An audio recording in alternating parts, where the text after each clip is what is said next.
আসসালামু আলাইকুম। তো চাকরি প্রত্যাশী ভাই বোনেরা, আশা করি সকলে ভালো আছেন, সুস্থ আছেন। তো দেখতে পাচ্ছেন যে গণপ্রজাতন্ত্রী বাংলাদেশ সরকার পরিবার পরিকল্পনা অধিদপ্তর নিয়োগ বিজ্ঞপ্তি প্রকাশ পেয়েছে, দেখতে পাচ্ছেন। তো সম্পূর্ণ সরকারি চাকরি, এখানে তারিখ দেওয়া আছে 25/6/2026 খ্রিস্টাব্দ। তো আমার ইউটিউব চ্যানেলে সকল ধরনের সরকারি চাকরি নিয়োগ বিজ্ঞপ্তি প্রকাশ করা হয়।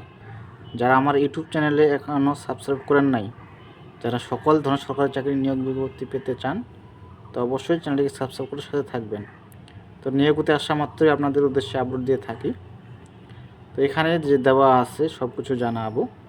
তো পদের নাম দেওয়া আছে মিডওয়াইফ, পদ সংখ্যা দেওয়া আছে 43টি। সেবা কেন্দ্রে এখানে দেওয়া আছে সেবা কেন্দ্রে শূন্য পদে নিয়োগ এবং একটি অপেক্ষমান তালিকা প্রস্তুত করা হবে।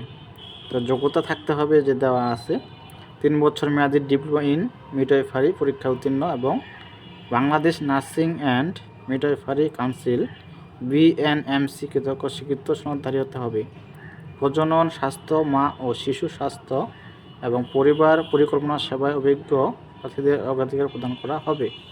তো বয়স হতে হবে দেওয়া আছে এখানে 7/1/2026 খ্রিস্টাব্দ তারিখে প্রার্থীর বয়স সর্বোচ্চ বয়স সীমা 30 বছর। তবে মুক্তিযোদ্ধা, শহীদ মুক্তিযোদ্ধাদের সন্তানের ক্ষেত্রে সর্বোচ্চ বয়সসীমা 32 বছর।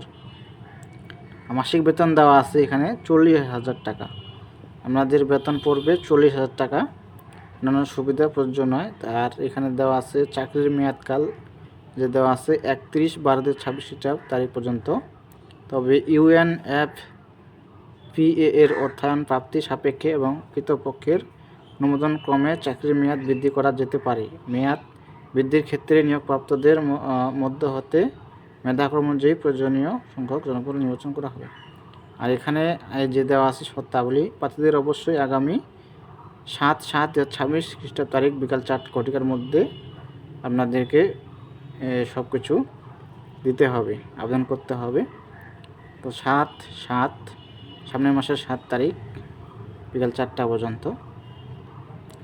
আর এখানে দেওয়া আছে সব কিছুই।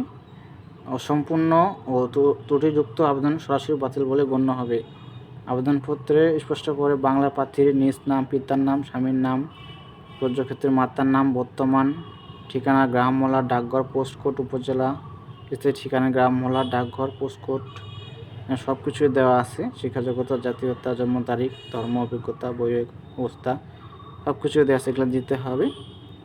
তো যারা আবেদন করতে ইচ্ছুক, আবেদন করতে চাচ্ছেন, তো সময় বেশি দিন নেই, আবেদন করতে পারেন। তো এই ছিল বিষয়।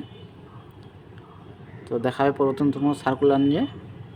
আর তখন যারা দেখলেন ভিডিওটি ধৈর্য সহকারে, তাদেরকে অসংখ্য ধন্যবাদ। আর পারলে বেশি বেশি করে শেয়ার করবেন, আপনাদের বন্ধু বান্ধব আত্মীয়স্বজন থাকলে তাদেরকেও জানানোর চেষ্টা করবেন। তো ধন্যবাদ সকলকে।